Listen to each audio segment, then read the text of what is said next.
Hello, எல்லோரும் எப்படி இருக்கிறீங்க? நல்லா இருக்கணும். இந்த பொங்கல் திருநாளில் உங்களை எல்லாத்தையும் நாங்கள் வாழ்த்துறோம். நாங்கள் எங்களுடைய சொந்தமாக இருக்கக்கூடிய ஒரு சின்ன இடத்துல தாங்க நாங்கள் ஒரு பொங்கல் கொண்டாடுறோம். எங்களுடைய ஒரு சின்ன குடும்பமாக, அதாவது இன்னும் 2-3 சித்தப்பா குடும்பம்லாம் வரல, நாங்கள் மட்டும் போய் இந்த இடத்துல பொங்கல் கொண்டாடுறோம். இந்த பொங்கலை கொண்டாடாமல் விட்டுட்டோம் அப்படின்னா, ஒருத்தர் சொன்னாங்க 3 வருஷத்துக்கு நம்ம வீட்டில் நடைபெறக்கூடிய காரியங்கள் எல்லாம் கொஞ்சம் தடைபெறும்னு சொன்னாங்க. அதுக்காக வைக்கலைங்க. இது ஒரு தமிழர் திருநாள். இந்த இந்த மாதிரியான அறுப்பின் பண்டிகையை நம்ம கண்டிப்பாக கொண்டாடணும்.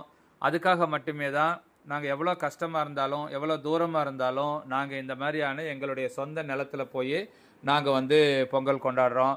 நம்ம மாலுக்கு போகிறோம், அதே மாதிரி சினிமாவுக்கு போகிறோம். இதெல்லாம் நல்ல விஷயங்கள் தான். சந்தோஷம் தரக்கூடிய எந்த இடத்துலையா இருந்தாலும் நம்ம எல்லாருமே போகணும். இதில் எங்களோட கொஞ்சம் வாய்ஸ் எல்லாம் வரும். அதையும் நீங்கள் என்ஜாய் பண்ணுவீங்கன்னு நினைக்கிறேன். என்ஜாய் பண்ணணும். அதே போல் நீங்கள் எல்லாரும் இந்த உலகம் எங்கும் வாழ்ந்துக்கிட்டு இருக்கக்கூடிய தமிழ் மக்களுக்காக வர்றேன். அவங்க எல்லாரும் வேலையின் நிமித்தமாக வெளியூரெல்லாம் எங்கேயாவது போயிருந்தாலும், எல்லாரும் கிறிஸ்மஸ் டைம் வர்றீங்க, எல்லாரும் பார்த்தீங்கன்னா தீபாவளி டைம் வர்றீங்க, கிறிஸ்மஸ் டைம் வரீங்க. இதெல்லாம் ஒரு பெரிய விஷயம் இல்லைங்க. பொங்கல் டைமில் நம்ம சொந்த ஊரில் நம்ம மண்ணில் செருப்பு கூட போடாமல் நம்ம மூதாதையர்கள் எப்படி வாழ்ந்தாங்களோ அந்த மாதிரி ஒரு ட்ரெடிஷனான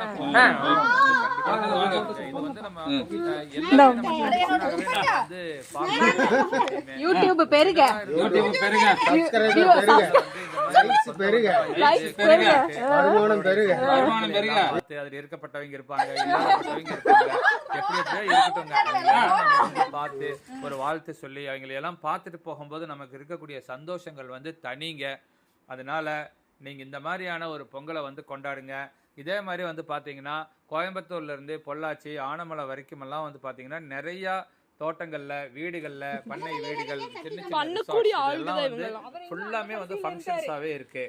இந்த மாதிரி இந்த இடத்துலையும் பின்னாடி ஒரு காலத்துல இதை ஒரு பாட்டி வீடு, அம்மாச்சி வீடு அப்படிங்கிற மாதிரியா ஒரு சின்னதா ஒண்ணு உருவாக்கலாம் அப்படின்னு நினைச்சுக்கிட்டு இருக்கோம். அது எப்படி நடக்கும்னு தெரியல. பாத்தீங்கன்னா ஒரு தொட்டிக்கட்டு வீடு, உள்ளேயே தொட்டி, அதே மாதிரி உள்ளேயே கிணறு, கிணத்துல தண்ணி மாதிரியான ஒரு நிகழ்வு இதெல்லாம் ஏற்படுத்தும். அதாவது சிலருக்கெல்லாம் தோட்டமே இல்லாம கூட இருக்கலாம். இருந்தாலும் கூட இந்த மாதிரியான ஒரு இடங்களை தேர்வு செஞ்சு, காசு பணம் மெயின் இல்லைங்க, அந்த இடத்துல நம்மளுடைய ட்ரெடிஷனா நம்ம கும்பிட்டு அந்த இடத்துல நம்ம இருந்து சாயங்காலம் வரைக்கும் இருந்து ஒரு நாள் தங்கி இருந்து அடுத்த நாள் எல்லாம் நம்ம போற மாதிரி ஒரு நிகழ்வை ஏற்படுத்தணும் அப்படிங்கிற மனசுல நான் நினைச்சிட்டு இருக்கிறேங்க. அந்த மாதிரியான ஒரு நிகழ்வு எப்ப நடக்கும்னு தெரியல. உங்களுடைய பிளெஸிங்ஸ் எல்லாம் எங்களுக்கு ரொம்ப வேணும். அடுத்து மருமகள் ஆஃப் தி ஹவுஸ் அந்த வீடு எப்படி அமையணும்